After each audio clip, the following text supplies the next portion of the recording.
दोस्तों, स्वागत है आपका मूवी ज्ञान चैनल में। आज मैं आपके लिए एक ऐसी सीरीज लेकर आया हूं जो मॉन्स्टर्स और जादुई दुनिया से भरी हुई है।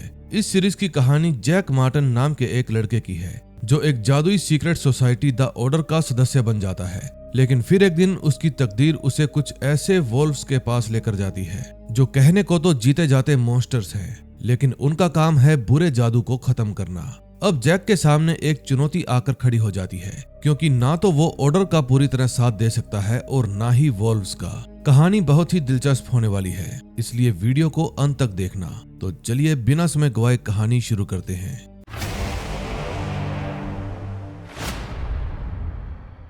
फर्स्ट एपिसोड में हम जैक मार्टन नाम के एक लड़के को देखते हैं जो अपनी मॉम की ग्रेव पर आया था।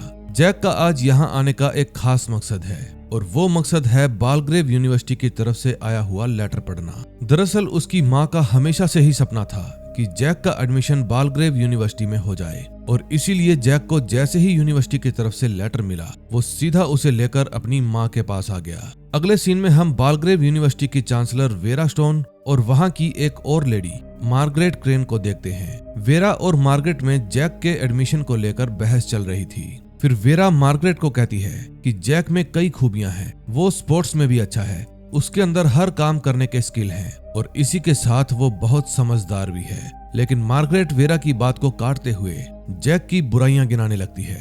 काफी बहस होने के बाद मार्गरेट एक ब्लू रोज की पंखुड़ियों को तोड़कर वहां से चली जाती है, जिसका मतलब था कि जैक का एडमिशन बालग्रेव में नहीं होगा। जैक जब उस लेटर को पढ़ता है तो सॉरी शब्द देखते ही वहीं पर रुक जाता है, क्योंकि सॉरी का मतलब था उसका एडमिशन नहीं होना। लेकिन तभी कहानी में ट्विस्ट आता है। वेरा उस टूटे हुए रोज को उठाती है और अपने जादू से जोड़ देती है। ऐसा करते ही जैक के लेटर में लिखे हुए सभी वर्ड्स बदल जाते हैं। अब लेटर में लिखा था कि जैक का एडमिशन हो गया है। उसको पढ़ने के बाद जैक खुशी के मारे झूमने लगता है। दोस्तों, जैक अपने ग्रैंडफादर यानी कि अपने नाना पीटर मार्टन के पास रहता था, जो कि पहले बालग्रेव यूनिवर्सिटी में काम कर चुके हैं। पीटर सुबह होते ही जैक के कमरे में आते हैं और उसे जल्दी से तैयार होने के लिए कहते हैं, क्योंकि आज जैक का बालग्रेव में पहला दिन था। जाने से पहले पीटर और जैक के डैड एडवर्ड कॉवेंट्री की तस्वीर को देखते हैं और फिर उन्हें गाली देकर बालग्रेव के लिए निकल पड़ते हैं। दरअसल जैक और पीटर दोनों ही एडवर्ड को बिल्कुल भी पसंद नहीं करते थे,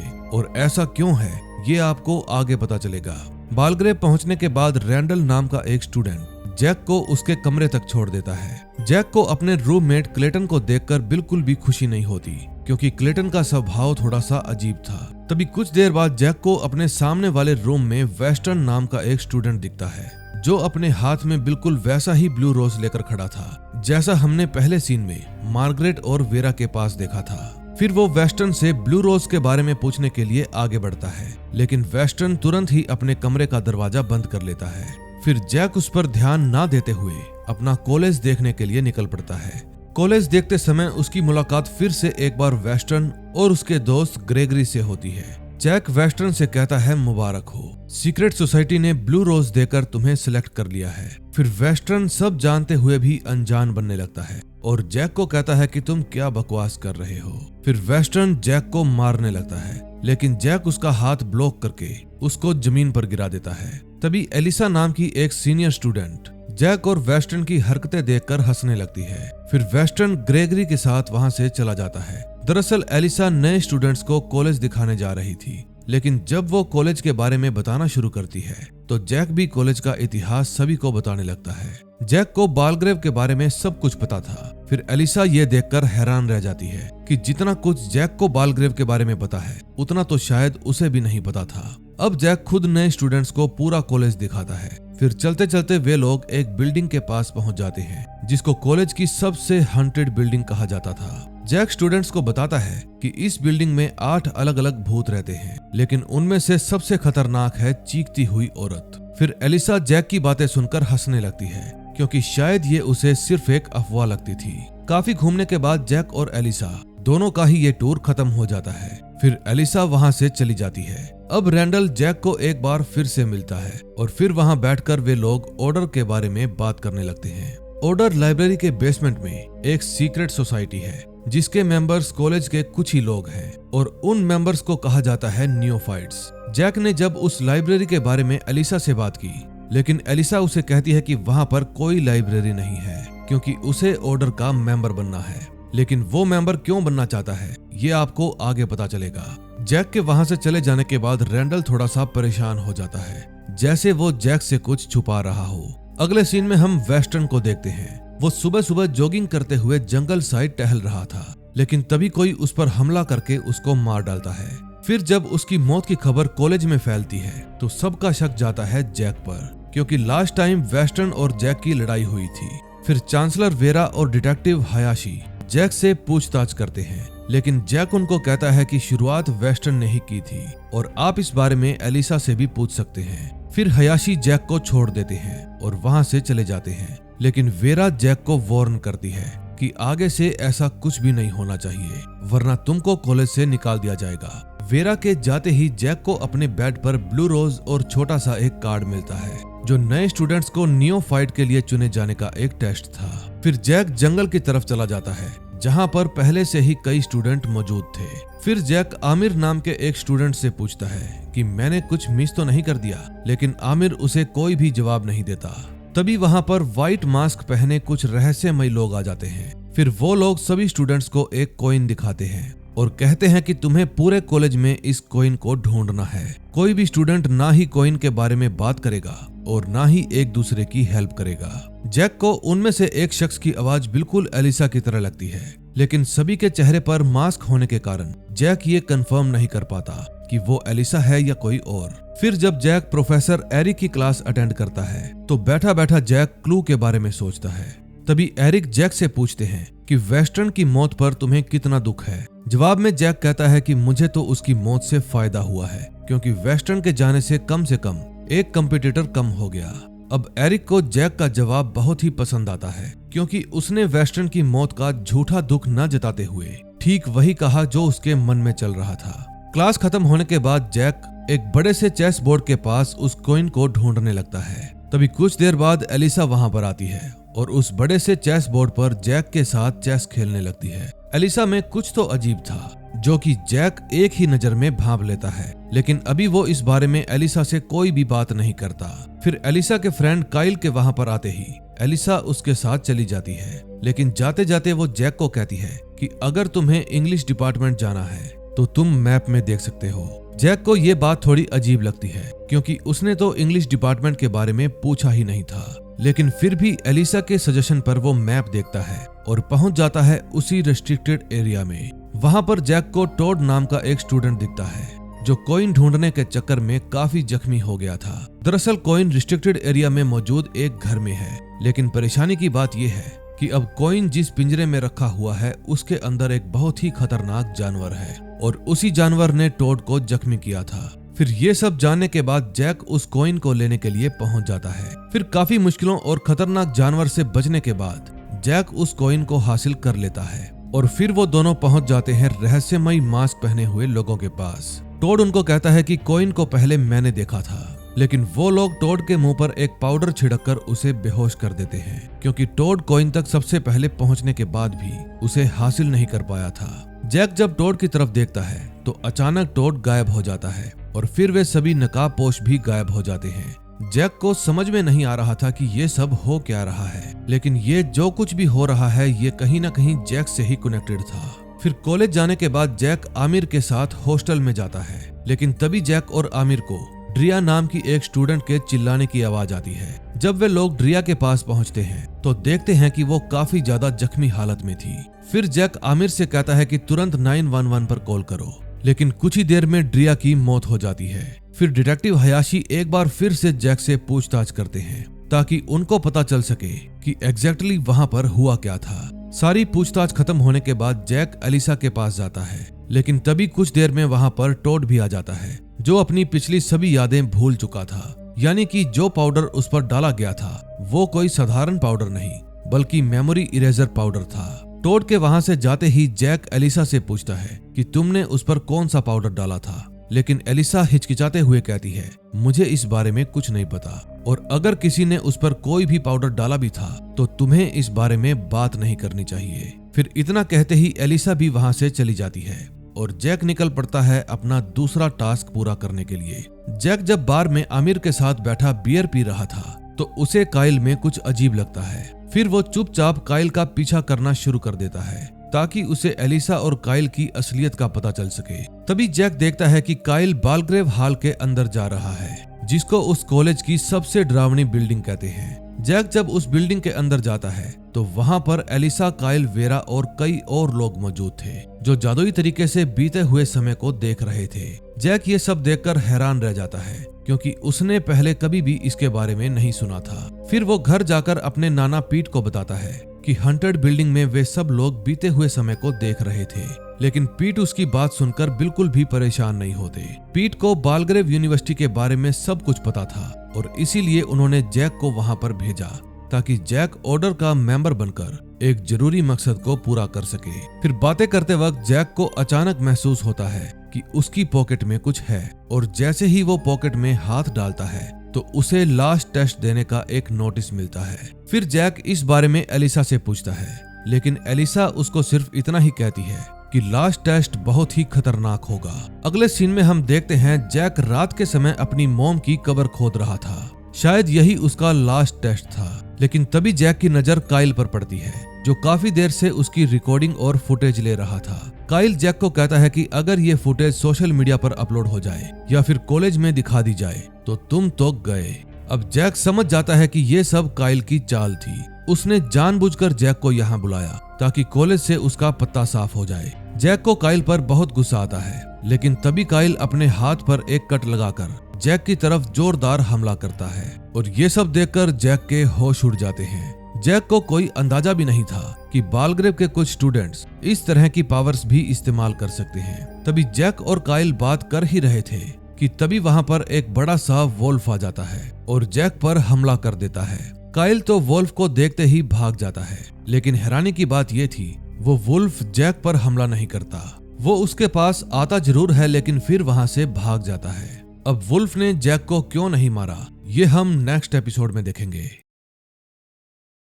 सेकंड एपिसोड में हम देखते हैं जैक वुल्फ से बचकर जंगल में भाग रहा था, लेकिन तभी उसे एक बार फिर से वही नकाबपोश मिल जाते हैं। जैक को उनकी आवाज से समझ में आ जाता है कि ये दोनों नकाबपोश काइल और एलिसा हैं, लेकिन अभी भी वे दोनों सिर्फ जैक के टेस्ट के बारे में ही बात कर रहे थे।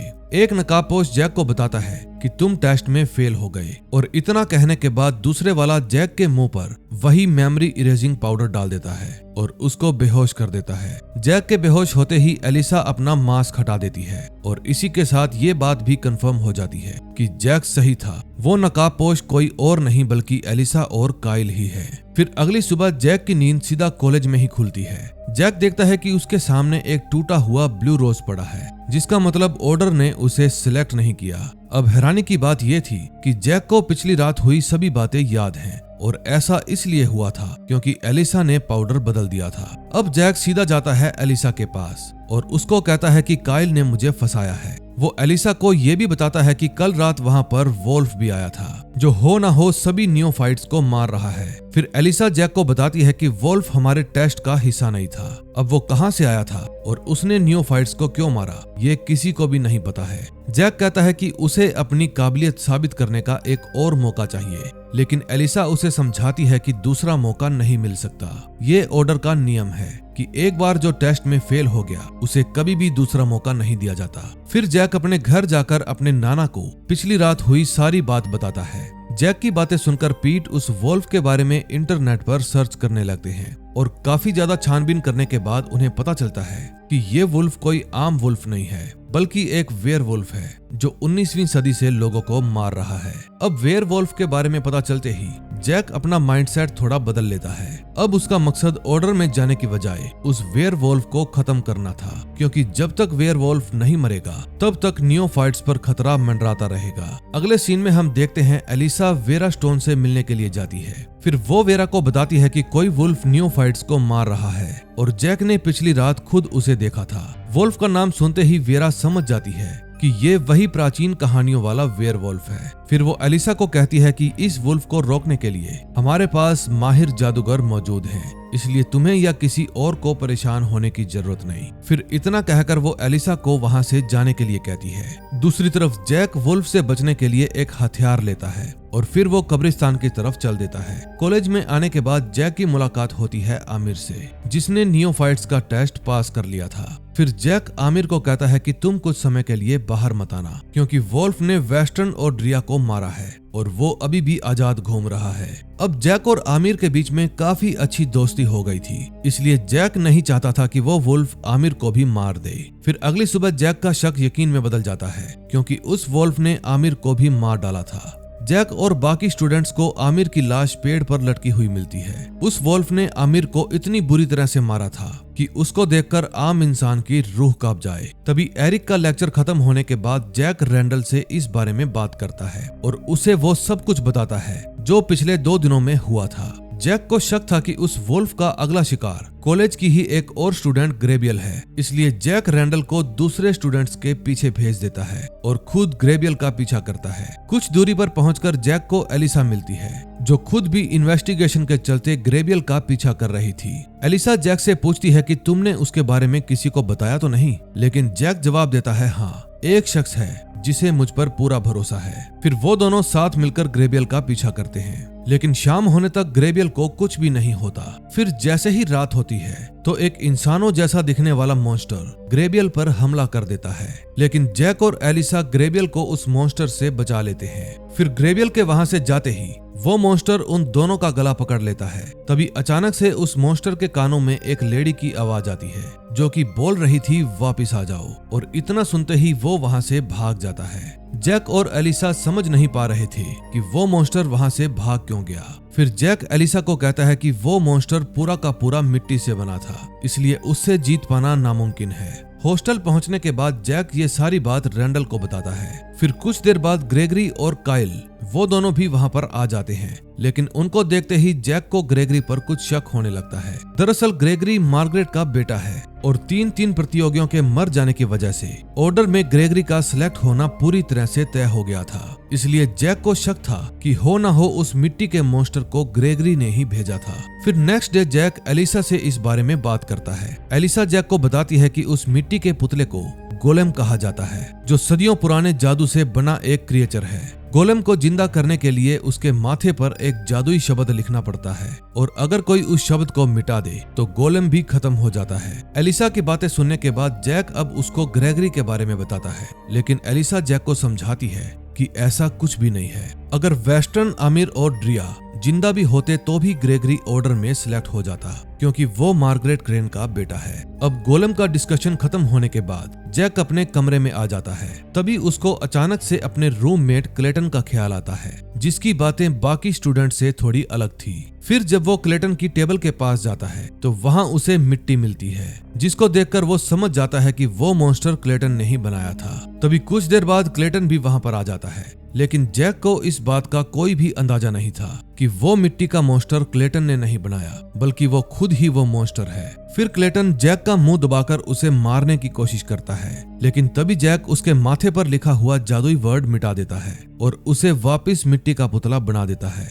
जैक को समझ में नहीं आ रहा था कि क्लेटन को ऐसा किसने बनाया है। फिर वो क्लेटन का मुंह उठाता है और उसको लेकर वो सीधा hermetic order of the blue rose में पहुंच जाता है। उस वक्त ऑर्डर के सभी मेंबर्स ग्रेगरी को अपनी टीम में शामिल कर रहे थे, लेकिन जैक की बातें सुनने के बाद ग्रेगरी को मेंबर बनाने का काम थोड़ी देर के लिए रोक दिया जाता है। तभी ऑर्डर का एक हेड क्लेटन को वापस जिंदा करता है और उससे पूछता है कि तुमको किसने बनाया था। फिर क्लेटन जवाब देता है, मार्गरेट क्रेन ने।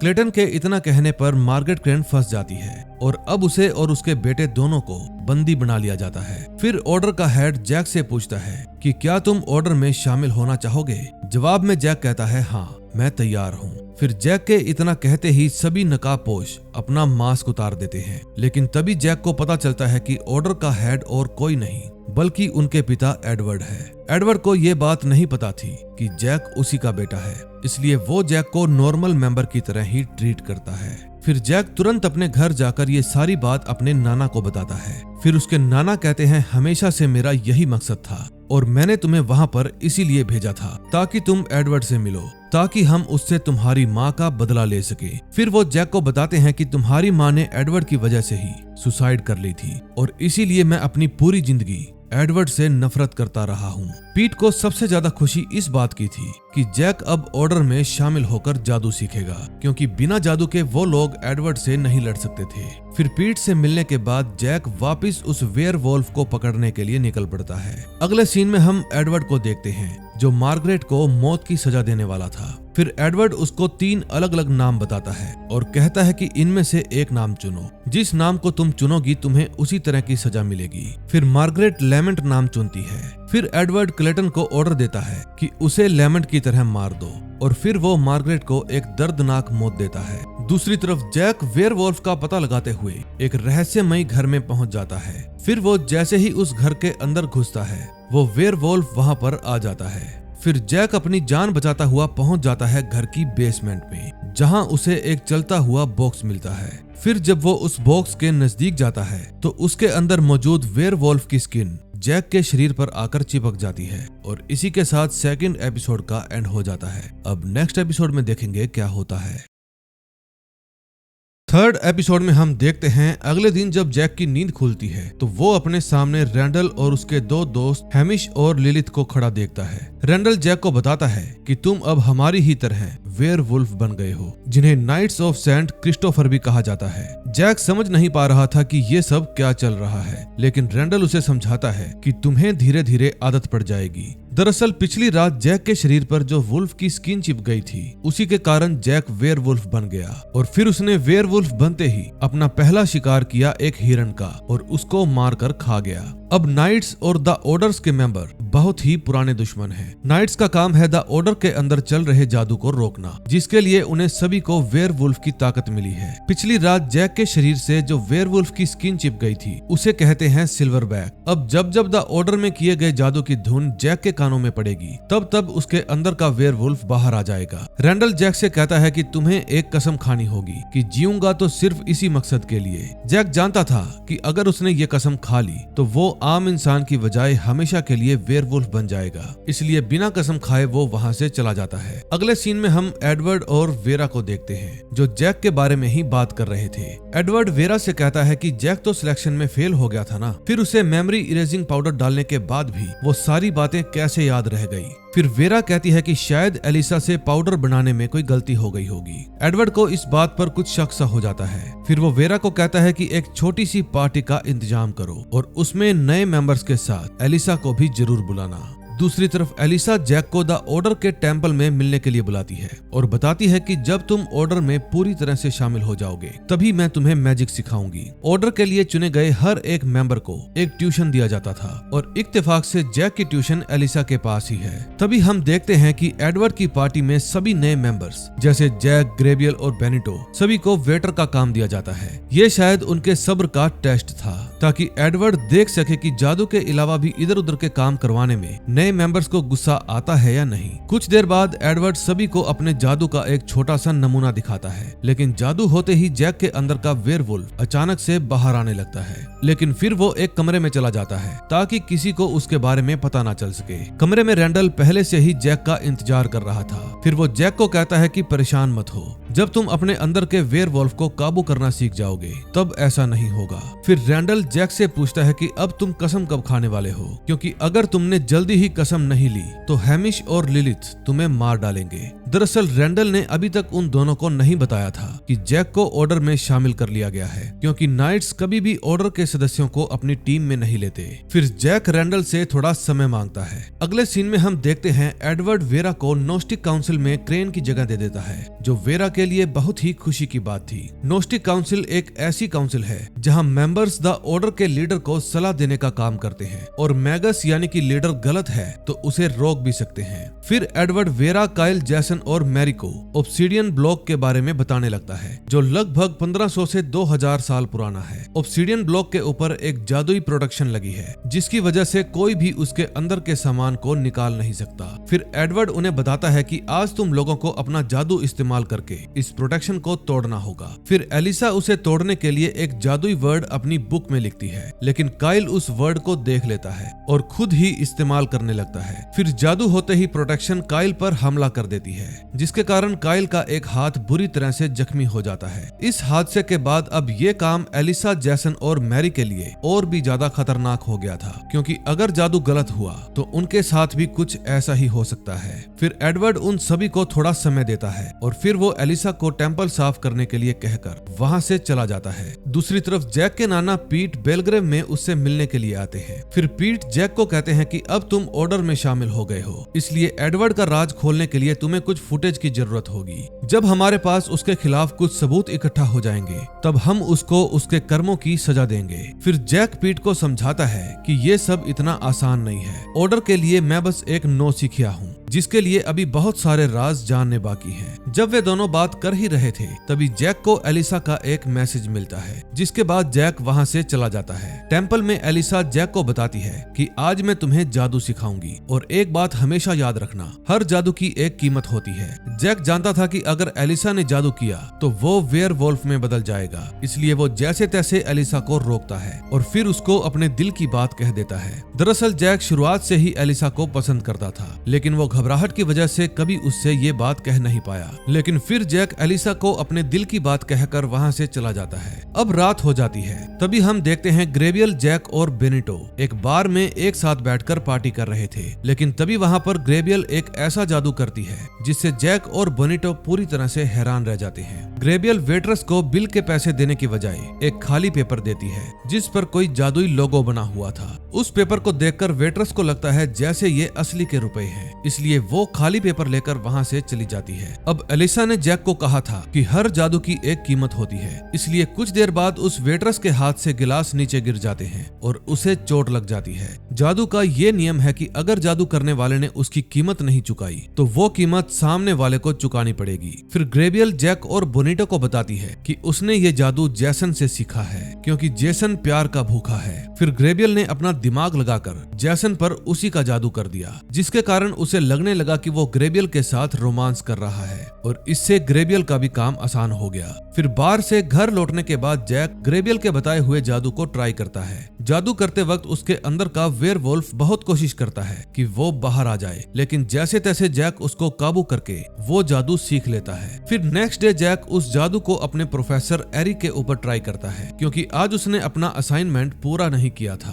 तभी जैक का जादू काम कर जाता है और एरिक को लगता है जैसे जैक ने अपना काम पूरा कर लिया है। लेकिन कुछ देर बाद एरिक अचानक से लड़खड़ा कर नीचे गिर जाते हैं। ये उसी जादू की कीमत है जो जैक के बदले एरिक को चुकानी पड़ी। फिर घर जाने के बाद जैक, बोनीटो और ग्रेबियल ये तय करते हैं कि अब वो ये छोटा मोटा जादू नहीं करेंगे, उन्हें कोई बड़ा जादू करना चाहिए जिसकी वजह से उन्हें बड़ा फायदा हो। इस काम को करने के लिए वो लोग टेंपल से एक किताब चुरा लेते हैं, लेकिन उन्हें कोई भी अंदाजा नहीं था कि जिस जादू को वो करने जा रहे हैं वो किसी की जान भी ले सकता है। अगले सीन में हम देखते हैं ग्रेबियल, जैक और बोनीटो बार में बैठे पार्टी कर रहे थे। तभी रैंडल और उसके दोस्त उनको देख लेते हैं। फिर हैमिश और लिलिथ को शक हो जाता है कि जैक जरूर जादू कर रहा है, क्योंकि उसके पास कुछ ही दिनों में ब्रांडेड कपड़े और काफी महंगा सामान भी आ गया था। फिर रैंडल उन दोनों को बताता है कि Jack hermetic order of the blue rose में है, तो हो सकता है कि उसने सीखने के लिए जादू वगैरह किया हो। ये बात सुनते ही हैमिश बहुत गुस्सा हो जाता है, लेकिन रैंडल उसे शांत करते हुए कहता है कि जैक हमारे बहुत काम आने वाला है, हम उसे डबल एजेंट बना सकते हैं जो हमें द ऑर्डर की खुफिया जानकारी लाकर देगा।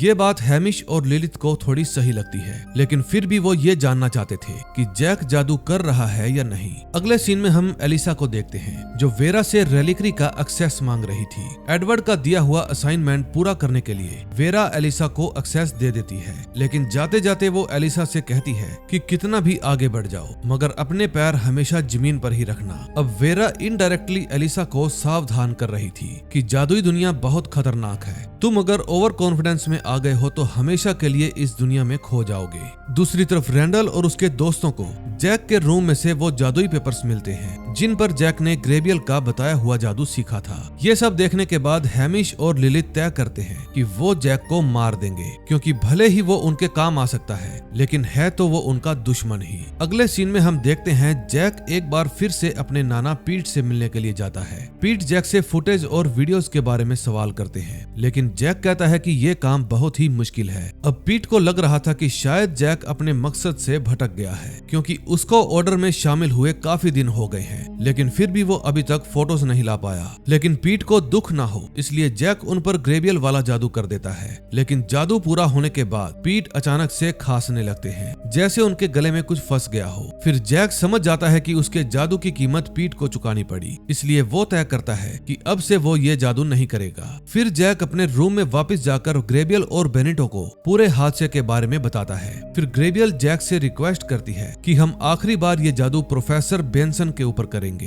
ताकि वो हमारा टेस्ट ना ले पाए। अब ग्रेबियल ने टेम्पल से चुराई हुई बुक की हेल्प से एक नया जादू सीख लिया था, लेकिन उसे कोई अंदाजा भी नहीं था कि इस जादू की कीमत क्या होगी। फिर ग्रेबियल जैक को वो बुक वापस टेम्पल में रखकर आने के लिए कहती है और जैक भी उसकी बात मान जाता है और वहाँ से चला जाता है। किताब वापस रखते वक्त एलिसा जैक को बहुत डांटती है, क्योंकि एक तो उसने बिना किसी को बताई वो किताब चुराई और ऊपर से वो वाली किताब जिस पर जान लेने वाले मंत्र लिखे हैं। एलिसा की बातें सुनकर जैक के होश उड़ जाते हैं, क्योंकि थोड़ी ही देर बाद ग्रेबियल ये वाला जादू बेंसन के ऊपर करने वाली थी।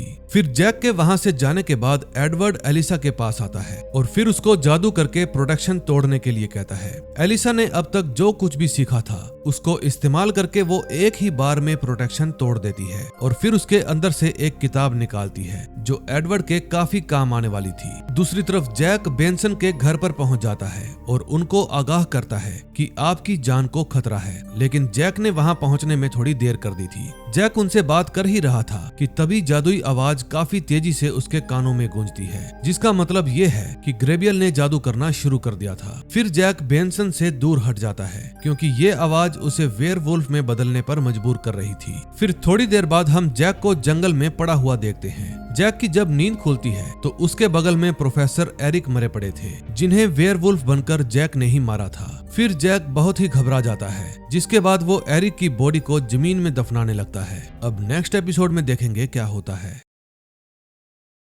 फोर्थ एपिसोड में हम देखते हैं जैक रैंडल को जाकर बताता है कि मैंने अपने प्रोफेसर को मार दिया है और हो सकता है कि मैंने प्रोफेसर बेंसन को भी मार दिया हो। फिर रैंडल जैक को समझाता है कि सिल्वरबैक ने तुम्हारे एथिक्स प्रोफेसर को मारा है, इसके पीछे जरूर कोई ठोस वजह रही होगी। फिर कुछ देर बात करने के बाद रैंडल और जैक बेंसन के घर जाते हैं ताकि वो देख सके कि बेंसन जिंदा है या नहीं। फिर बेंसन के घर जाने पर भी उन दोनों को उनकी लाश नहीं मिलती, इसलिए जैक इस बारे में अपने दोस्त बेनिटो को बताता है। बेनिटो जैक को बताता है कि बेंसन का कार एक्सीडेंट हुआ था, जिसकी वजह से वो अब हॉस्पिटल में है। जैक को समझ नहीं आ रहा था कि उसने बेंसन को छोड़कर एरिक को क्यों मारा, लेकिन उसके पीछे क्या वजह है ये आपको आगे पता चलेगा। अगले सीन में हम एलिसा को देखते हैं जो वीरा से टेम्पल के बारे में बात कर रही थी। एलिसा वीरा को बताती है कि एडवर्ड को अपना टेम्पल कुछ समय के लिए और चाहिए, क्योंकि मैंने प्रोटेक्शन तोड़कर उस प्राचीन बुक का एक हिस्सा निकाल लिया है, इसलिए एडवर्ड शायद उसी पर और काम करना चाहते हैं। फिर वीरा टेम्पल इस्तेमाल करने की अनुमति दे देती है, लेकिन एलिसा के जाने से पहले ही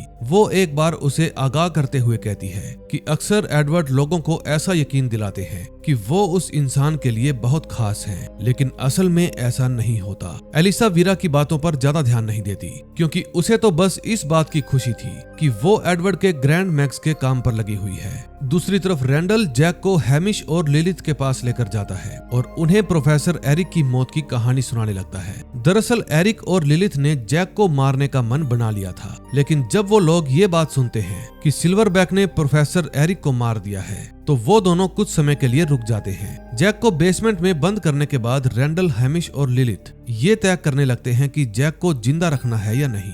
दूसरी तरफ जब एलिसा उस टेम्पल में जाती है तो एडवर्ड उसको रिचर्ड नाम के एक प्राचीन आदमी की जिंदा लाश दिखाता है। एडवर्ड एलिसा को बताता है कि जो किताब हमने ऑब्डिशियन ब्लॉक के अंदर से निकाली थी वो दुनिया की सबसे ताकतवर जादुई किताब है। उस किताब का नाम है वेड मैकम, जिसके कई सारे हिस्से अलग अलग जगह पर छुपाए गए हैं और उन जगहों में से एक है सर रिचर्ड का शरीर। अब रिचर्ड को जिंदा भी कहा जा सकता है और मरा हुआ भी, क्योंकि वो एक ऐसे सपने में खोए हुए हैं जिससे उनकी नींद कभी भी नहीं खुलेगी। फिर एडवर्ड एलिसा को कहता है कि मैं तुम्हारी कमर पर एक रस्सी का छोर बांध दूंगा और दूसरा छोर मैं खुद पकड़े रहूंगा। फिर तुम्हें रिचर्ड के सपने में जाना होगा और उस किताब को चुरा कर लाना होगा, लेकिन अगर इस बीच तुम्हारे पास से रस्सी छूट गई तो तुम हमेशा के लिए रिचर्ड के सपने में ही फंस जाओगी। एलिसा ये काम करने के लिए मान जाती है। फिर एडवर्ड सारी तैयारी करने के बाद उसे रिचर्ड के सपने में भेज देता है। एलिसा कई बार सपने के अंदर जाती है और फिर बाहर आ जाती है, क्योंकि रिचर्ड के सपने इतने खतरनाक थे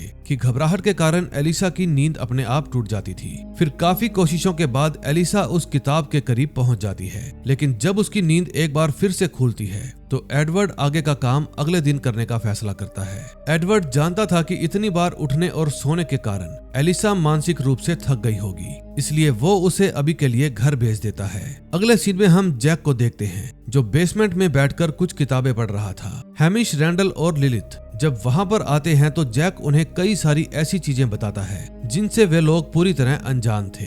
रैंडल के अंदर जो वेयरवुल्फ है उसका नाम है ग्रेबियर्ड और हैमिश के अंदर वाले वेयरवुल्फ का नाम है ट्रूंडा और जो लिलिथ के अंदर वेयरवुल्फ है उसका नाम है टिम्बर। इनके अलावा 2 और वेयरवुल्फ हैं जिनके नाम है मिडनाइट और सिल्वरबैक। फिर जैक उन तीनों को समझाता है कि तुम जादू को हराना चाहते हो और मैं जादूगर को, इसलिए हमें साथ मिलकर काम करना चाहिए। हैमिश और लिलिथ को जैक की बात सही लगती है, इसलिए वे उसे मारने का प्लान कैंसिल कर देते हैं।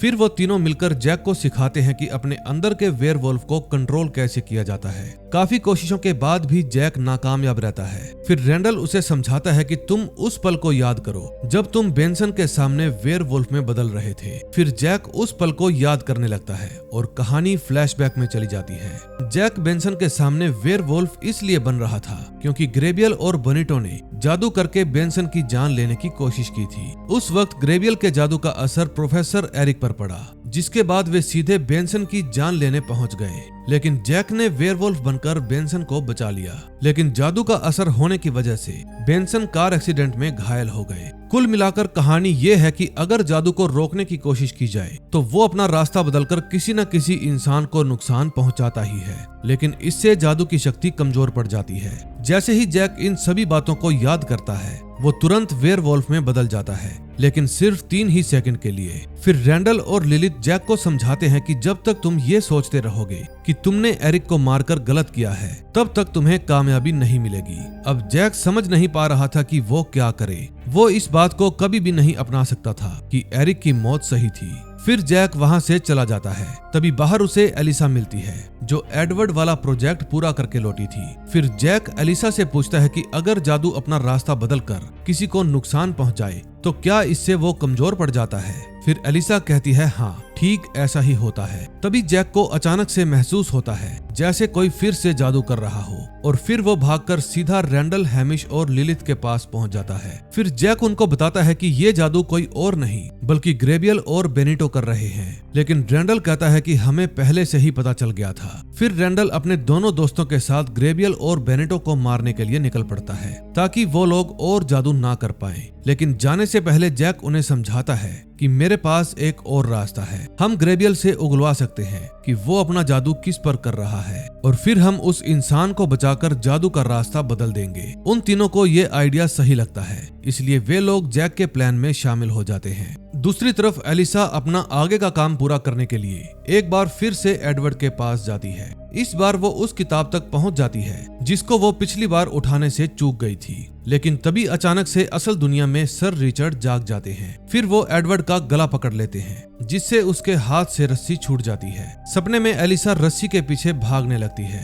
क्योंकि अगर रस्सी खत्म हुई तो वो कभी भी असल दुनिया में लौट नहीं पाएगी। फिर एडवर्ड जल्दी से एक मंत्र बोलकर रिचर्ड के शरीर में आग लगा देता है और फिर रस्सी की हेल्प से एलिसा को भी सपने से बाहर निकाल लेता है। अब फाइनली एलिसा रिचर्ड के सपने में से उस किताब को लेकर बाहर आ जाती है, जिसको देखकर एडवर्ड उसे गले से लगा लेता है। इतने में जैक भी ग्रेबियल और बेनिटो के पास पहुंच जाता है। फिर वो ग्रेबियल को डराने के लिए सामने से आ रहे लड़के पर जादू करता है और फिर वो ग्रेबियल से उगलवा लेता है कि वो फिर से बेंसन के ऊपर ही जादू कर रही है। सामने से आ रहा लड़का और कोई नहीं बल्कि हैमिश था, जिसको जैक ने पहले से ही पूरा प्लान समझा दिया था। फिर जैक, हैमिश, रैंडल और लिलिथ बेंसन के घर पर आ जाते हैं, जहां बेंसन के हॉस्पिटल से घर लौटने की खुशी में पार्टी चल रही थी। फिर एक एक करके तीनों वेयरवुल्फ उन सभी लोगों को पकड़ लेते हैं जिन पर बेंसन को मारने का जादू किया गया था। लेकिन तभी एक कार बेंसन पर हमला करने के लिए तेजी से आगे बढ़ती है। फिर जब जैक उसे देखता है तो वो जल्दी से वेयरवुल्फ बनकर उस कार को चकनाचूर कर देता है।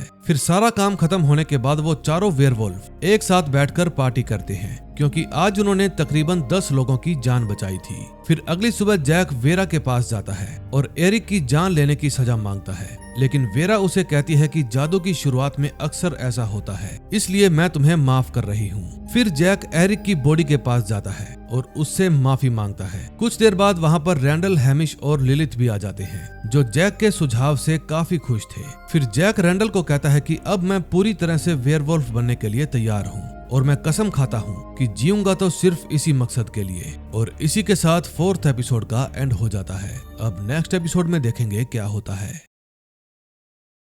5th एपिसोड में हम देखते हैं जैक इंतजार कर रहा था कि कब वो किसी इंसान को बचाएगा। फिर वो तीनों नाइट्स को मनाने की कोशिश करता है कि हमें मुसीबत में फंसे लोगों को ढूंढना चाहिए, लेकिन वेयरवुल्फ का लीडर हैमिश जैक को समझाता है कि हम नाइट्स हैं, जब तक हमें जादुई आवाज सुनाई नहीं देगी तब तक हम नहीं जाएंगे। तभी कुछ देर बाद उन सभी को अचानक से एक जादुई आवाज सुनाई देती है, जिसके बाद वो सब लोग मुसीबत में फंसे शख्स को बचाने निकल पड़ते हैं। इस बार जादू किसी औरत के ऊपर किया गया था, जो कार के अंदर अपने प्रेमी को मार देती है, लेकिन तभी वेयरवुल्व्स वहां पर आकर उस औरत को खत्म कर देते हैं। अगले सीन में हम देखते हैं एडवर्ड द ऑर्डर के सभी सदस्यों को बता रहा था कि हमें वो प्राचीन बुक के बस 2 ही हिस्से और ढूंढने हैं, फिर उसके बाद हम दुनिया की सबसे ताकतवर जादू का इस्तेमाल कर पाएंगे। तभी कुछ देर बाद द ऑर्डर में रैने नाम की एक लेडी आती है, जिसको देखकर सभी के होश उड़ जाते हैं। दरअसल रैने वो लेडी है जिसकी वजह से एक बार द ऑर्डर के सभी सदस्यों की जान खतरे में आ गई थी, और इसके अलावा उसकी एक बहन भी है जो जीती जागती चुड़ैल है। फिर रैने और एडवर्ड अकेले में बात करने के लिए चले जाते हैं। वहां जाकर रैने एडवर्ड को बताती है